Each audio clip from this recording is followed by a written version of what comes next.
जी अस्सलाम वालेकुम, मेरा नाम आमिर ख़ान। अच्छा, आज हम डिस्कस करेंगे कि छोटी छोटी जो गलतियाँ होती हैं, माइन्यूट जो मिस्टेक्स होती हैं ना, वो किसी भी वीज़ा एप्लीकेशन को जो है वो रिफ्यूज़ल का बायस बन सकती हैं। तो इसलिए हमें छोटी छोटी चीज़ों को भी बड़ा मद्देनज़र रखना पड़ता है। इसमें जो आज का हमारा टॉपिक है वो ये है कि how to address different embassies in Pakistan. ठीक है, क्यों हमें एड्रेस करना पड़ता है। जैसे अगर आपने किसी से स्पॉन्सर लेटर मंगवाना है, हमें डिफरेंट एम्बेसीज़ को डिफरेंट वजूहात की वजह से एड्रेस करना पड़ता है। जिसमें सबसे पहले अगर हम बात करें तो अगर आपने किसी से स्पॉन्सर लेटर मंगवाना है तो वो, मैंने अभी लास्ट एक एप्लीकेशन देखी, एक स्पॉन्सर लेटर देखा जिसमें उन्होंने मुझे हेल्प का कहा। तो उन्होंने कनाडा से स्पॉन्सर अपना मंगवाना था। तो वो कनाडा का स्पॉन्सर लेटर जो उनकी फैमिली मेम्बर ने उन्होंने लिखा, वो लिखा Canadian embassy in Lahore, to the Canadian embassy in Lahore. अब लाहौर में तो कोई एम्बेसी नहीं है कनाडा की। ठीक है, अब यहाँ पे कॉन्सुलेट है, सदीक ट्रेड सेंटर में इनका कॉन्सुलेट है, एक कराची में कॉन्सुलेट है। जो कॉन्सुलेट सर्विस होती है ना, वो आपकी वीज़ा एप्लीकेशन को एंटरटेन नहीं करती। ये बेसिकली कल्चरल और आपकी सोशल और जो आपकी ट्रेड से रिलेटेड मामलात होते हैं ना, वो एक ऑनरेरी कॉन्सुलेट्स होते हैं, उनके लिए ये ऑफिसेज उन्होंने क्रिएट किए होते हैं। मेनली जो है वो आपकी एम्बेसीज ही होती हैं, जो ज़्यादातर इस्लामाबाद में जो हमारा कैपिटल है वहाँ पे होती है।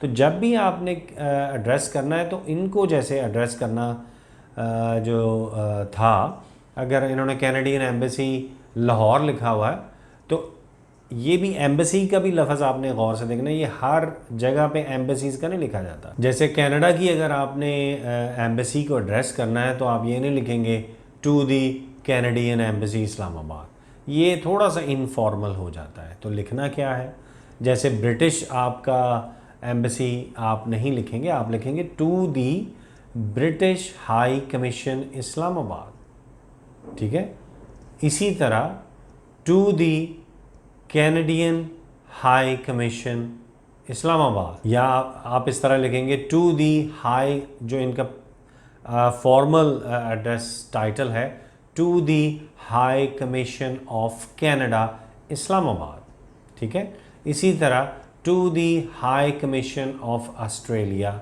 इस्लामाबाद। तो अब बहुत सारे लोग जो हैं वो अपनी क्यूरीज जो हैं वो उनके कॉन्सुलेट, जैसे इस गूगल पे सर्च करते हैं तो वो कॉन्सुलेट के ऑफिस उनके सामने आ जाते हैं, तो वो उनसे क्यूरीज पूछना शुरू करते हैं। तो they don't entertain any kind of visa curies.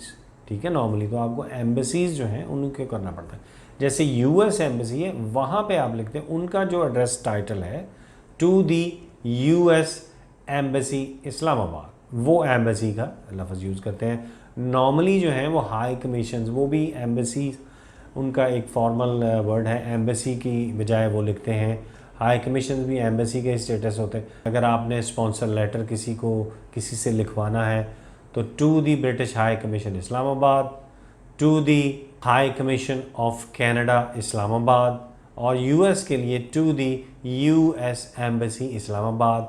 Australia के लिए आप लिखेंगे to the Australian high commission Islamabad. इन चीज़ों को आप मद्देनज़र रखेंगे। अगर आपने DCL लिखना है एम्बेसी को वाइल प्रिपेयरिंग और वाइल सबमिटिंग योर एप्लीकेशन, तो DCL के लिए भी आप इसी तरह ही उनको अपने लेटर के ऊपर लिखेंगे एड्रेस करते हुए, ये जो मैंने आपको बताया। तो जब स्पॉन्सर किसी से लिखवाएं, DCL लिखवाएं, तो ये जो है उनको प्रॉपरली फॉर्मल एड्रेस करना। तो ये छोटी छोटी गलतियाँ जो हैं ये प्रॉब्लम क्रिएट करती हैं। जैसे मैंने आपको पहले शुरू में बताया कि उन्होंने एड्रेस कर दिया to the Canadian embassy Lahore, तो ये अगर देखा जाए तो they can refuse you, they can not entertain your application straight away, क्योंकि आपने तो उनको एड्रेस ही नहीं किया टेक्निकली, तो वो आपकी एप्लीकेशन को एंटरटेन करने के बाउंड ही नहीं है।